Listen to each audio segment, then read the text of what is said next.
साथियों नमस्कार, मैं हूं मनोज प्रियदर्शी।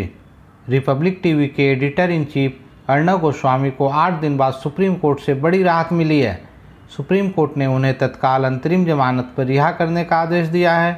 अर्णव के साथ ही 2 अन्य सह आरोपी फिरोज शेख और नितेश शारदा को भी अंतरिम जमानत मंजूर कर ली गई है। अर्णव और बाकी दोनों आरोपियों को खुदकुशी के लिए उकसाने के आरोप में महाराष्ट्र की रायगढ़ पुलिस ने 4 नवंबर को गिरफ्तार किया था।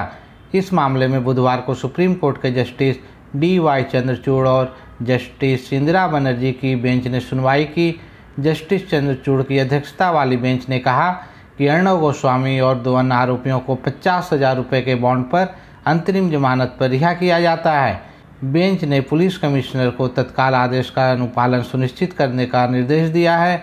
इसके साथ ही सुप्रीम कोर्ट ने महाराष्ट्र सरकार और बॉम्बे हाई कोर्ट पर तल्ख टिप्पणियां भी की हैं। बेंच ने कहा कि हाई कोर्ट का अंतरिम जमानत की मांग ठुकराना गलत था।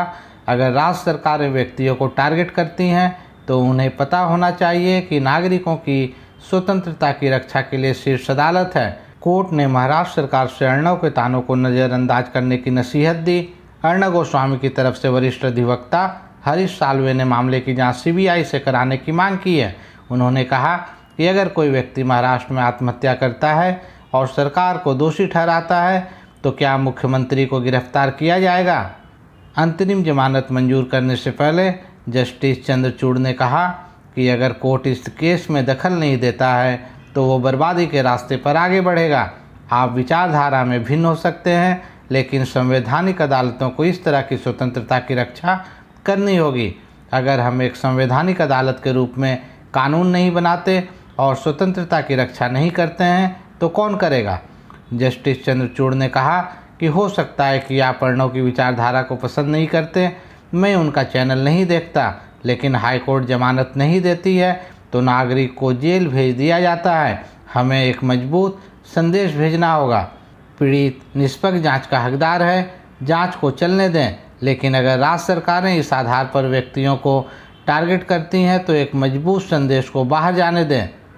अर्णव ने मंगलवार को रायगढ़ सत्र न्यायालय में भी जमानत अर्जी दाखिल की थी। उन्होंने उसमें स्वीकार किया है कि अन्वय की कंपनी कॉनकॉर्ड और उनकी कंपनी ARG के बीच व्यावसायिक करार हुआ था। इसके तहत कॉनकॉर्ड द्वारा उनके स्टूडियो में कुछ काम किया जाना बाकी था, इसलिए ARG ने कॉनकॉर्ड के 74,23,000 रुपयों का भुगतान रोक दिया था। लेकिन यह मामला 2 कंपनियों के बीच था, लेकिन इस मामले में उन्हें व्यक्तिगत रूप से टारगेट किया गया है।